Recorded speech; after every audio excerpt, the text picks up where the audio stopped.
Hey parents and coaches, are your kids using the right glove? The most important skill for youth athletes to learn is how to play proper catch.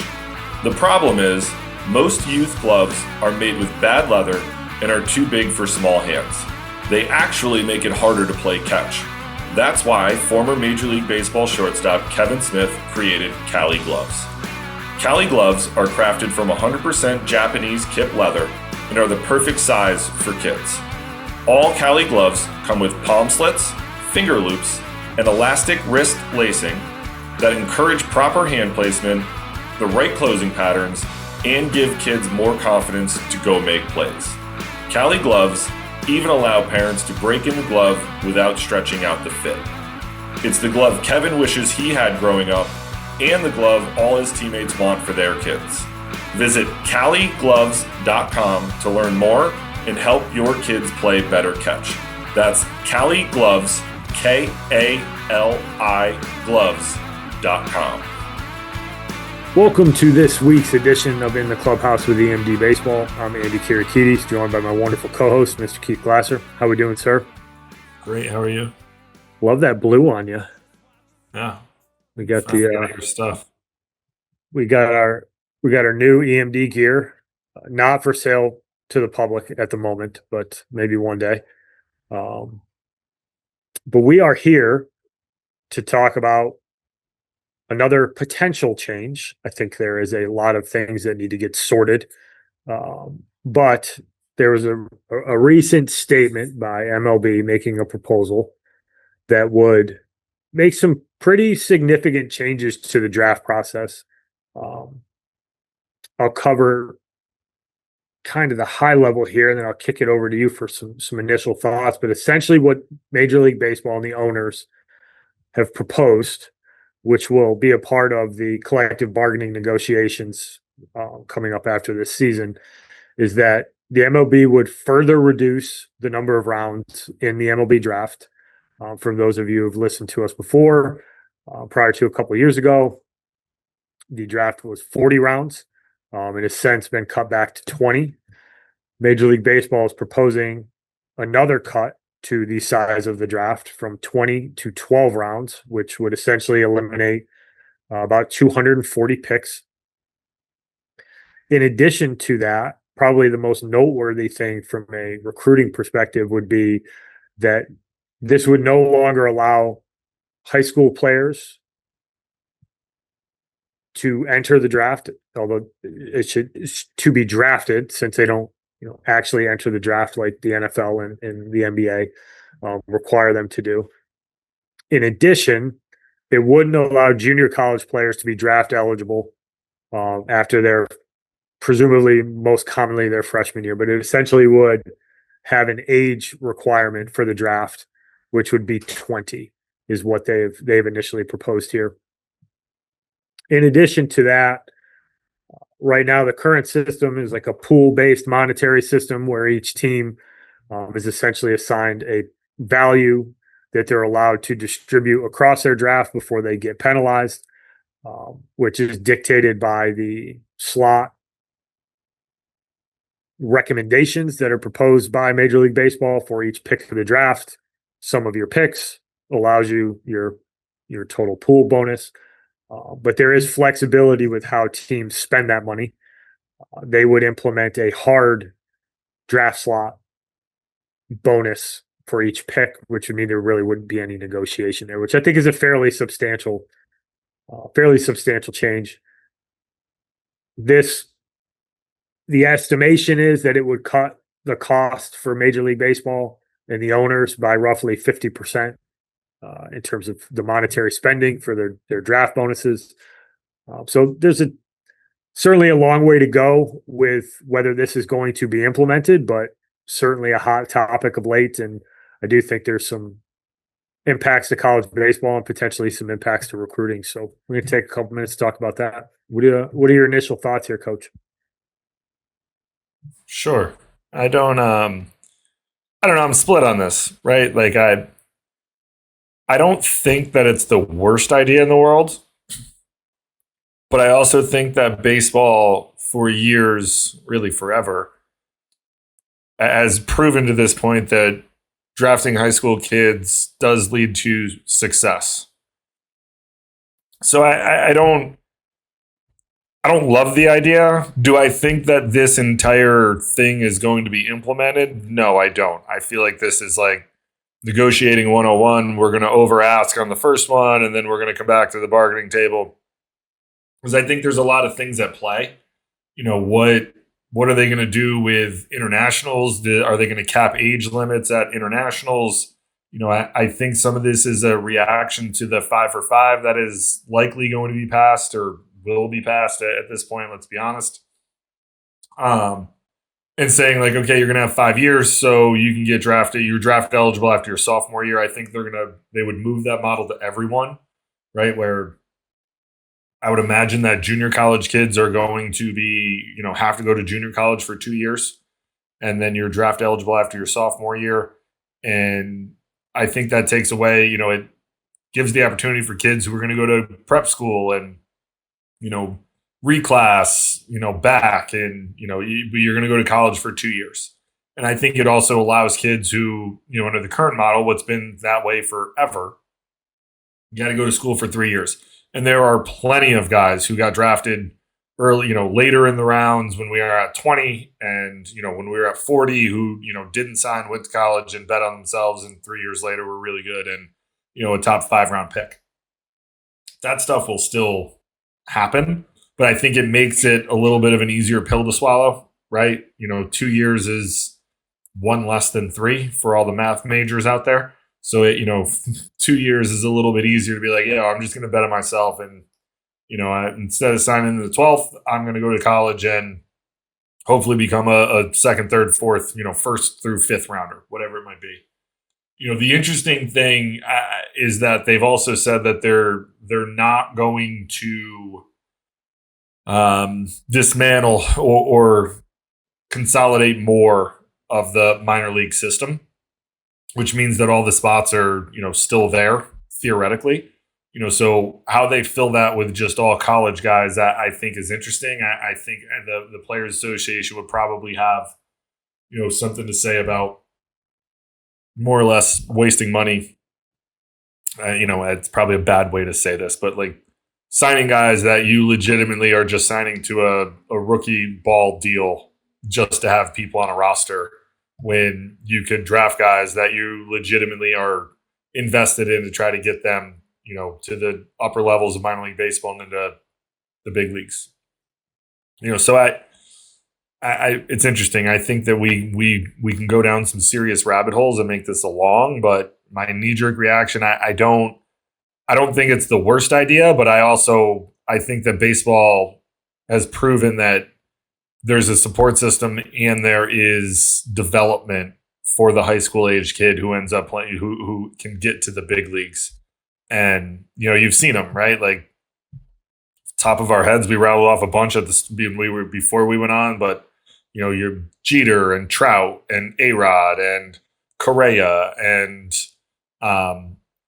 Harper's a different animal because he got his GED, or he got his GED and went to a junior college.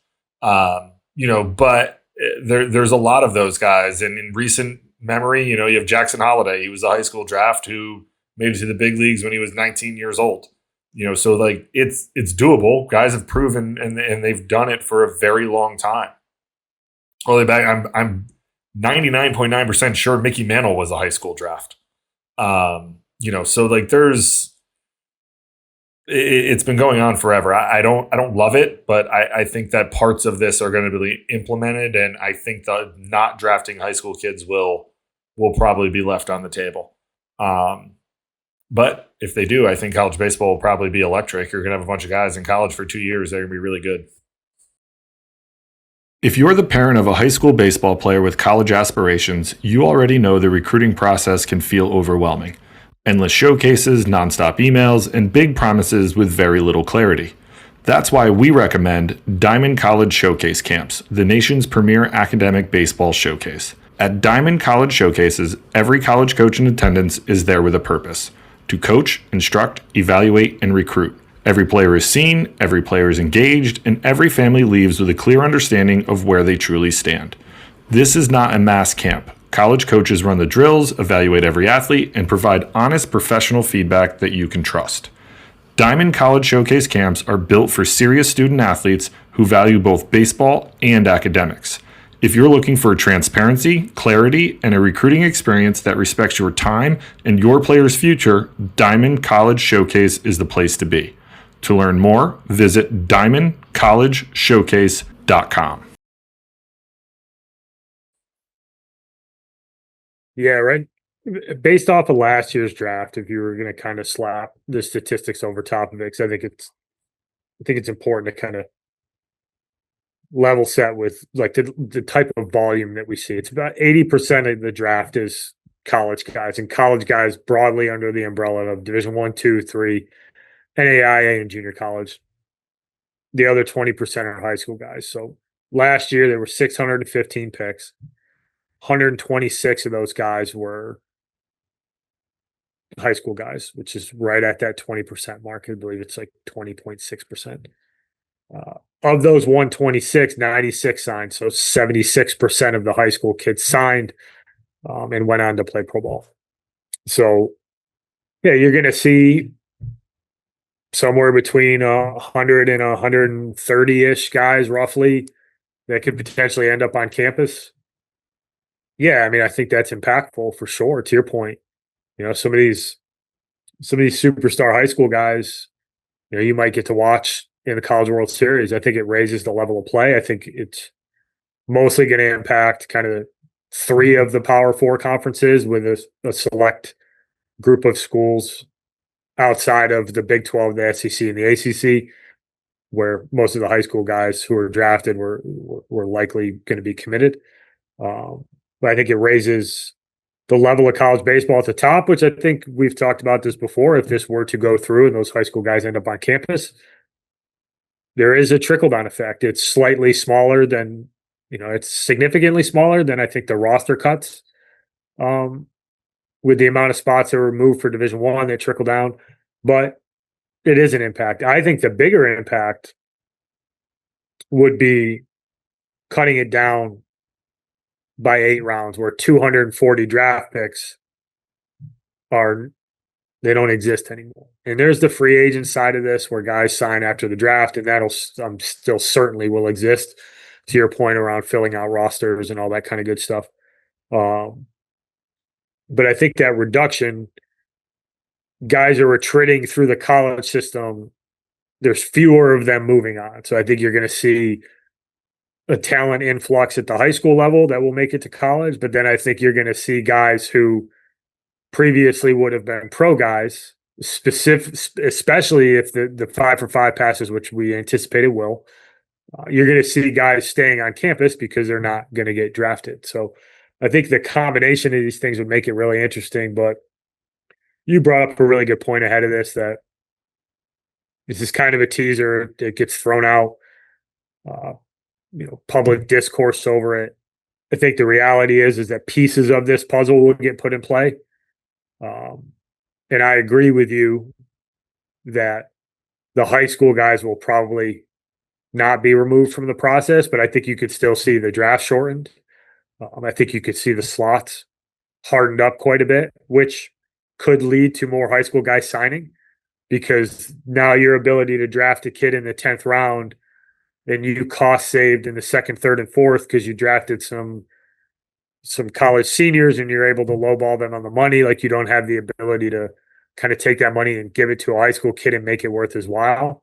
I think you might see that 75, 76% of high school kids who sign, that could drop. Maybe it goes to 50%, maybe only 50% of the high school guys. So you do see a little bit of an influx of talent, but obviously there's a long way to go with this, but I think it speaks more to the constant state of evolution in the game of baseball broadly, but also how closely intertwined Major League Baseball and college baseball have become, where there's a lot of discourse around how this would impact college, and does college develop better than pro, and all these different types of things. And now you throw in NIL money, which is certainly intriguing for some high school guys that might be getting, some substantial amount of money to not go into the draft. So there's a lot here. I'm very interested to see what pieces of this puzzle ultimately get signed off by the Players Association, because I do think that their job fundamentally is to protect the rights and maximize the value of the player who's in Major League Baseball. And I do think that really starts at the draft. So if Major League Baseball Players Association looks at this and goes, hey, you're just trying to off-ramp development to college, and you're trying to take money out of people's pockets because you don't want to spend as much money on the draft, I think they'll probably push back pretty hard here. But like most of these negotiations that have happened between the owners and the Players Association, there's usually somewhere relatively close to the middle that they meet. So I'll be very curious to see what the Players Association is willing to concede to the owners and what they're going to really kind of dig their heels in on.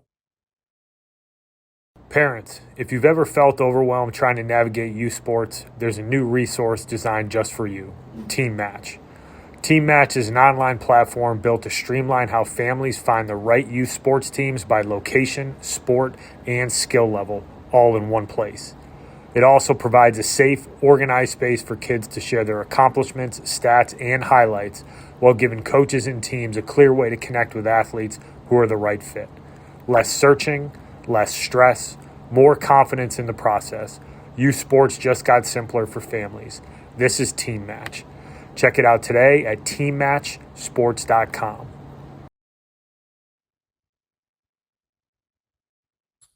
I stand corrected. Mickey Mantle was not drafted out of high school, but he was signed. The first MLB. Do you know when the first MLB draft was? Ooh. I'm going to take a guess. I do not know the answer off the top of my head. I'm going to say like 1978. 1965. Oh, wow. I was way off. Okay. It was 20 rounds. There were 20 picks in each round, and 15 high schoolers were drafted in the first round. Oh, yeah? Any guys of note? Not in the first. Rick Monday was the first overall pick, and he did play in an all-star game. But Johnny Bench was selected in the second round. Nolan Ryan was selected in the 12th. And Greg Nettles was selected in the 4th. I'll never forget Coach Rakuya. Ooh, Tom Seaver was selected in the 10th, but he did not sign and return to college. Where did he go to school? He went to the University of Southern California. Ah. Very interesting. Mm-hmm. I remember Coach Rakuya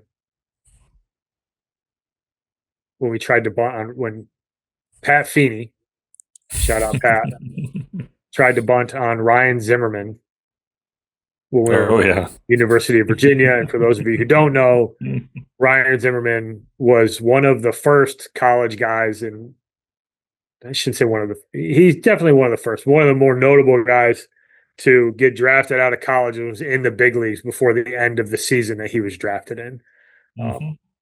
Mr. Zimmerman, although we are contemporaries because we played on the same field one time or 3 times one weekend, he was in a different level than everybody else. And a young man named Pat Feeney tried to drag bunt on Mr. Zimmerman, and he got thrown out by a substantial amount. And Coach Rakuya basically said, and shout out to Coach for knowing that Pat is a Yankees historian, said, do you realize that's like trying to bunt on Greg Nettles?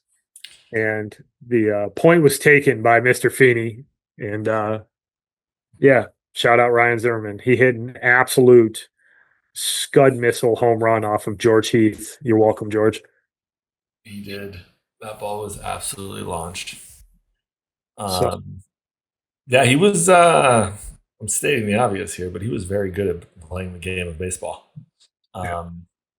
He's one of the best players I ever watched and played against. It was very apparent that he was playing and processing the game at a different level than the rest of us peasants at the time. That's the reason he had a pretty long big league career. Yeah, very true. But, back to the point, I do think that there's going to be some semblance of this stuff that's going to be implemented. What was proposed will not be what ultimately is agreed upon that comes into rule. I honestly, I would hate to see the high school guys being not given the opportunity to be drafted. So I would really like that we can keep the high school guys in. So I would honestly prefer that. But I could definitely see shortening it, and I think you're just going to see more free agent signs at the end of the year, which isn't the worst thing in the world. Yeah, I don't have much more to add. It's certainly something to keep an eye on. Yeah, and this is going to be This is going to drag on for months. So hearing the initial proposal isn't going to do anything to, it's not going to be set in stone anytime soon. All right. Anything else you want to add, Coach? No, sir. All right. Well, thank you for listening, everybody. We'll talk to you next week. Thank you. Thank you for listening this week. If you're watching on YouTube, go ahead and hit that subscribe button and smash that like button for us. Check us out on Apple Podcasts, Google Podcasts, as well as Spotify. You can follow us on Twitter and Instagram at EMD Baseball. If you want to find out what me and Keith do to help families and players navigate the recruiting process, go ahead and check us out on emdbaseball.com. Take a few minutes to check out our new online academy. I promise you'll get some good information out of that. Thanks again for listening. Check in with you next week.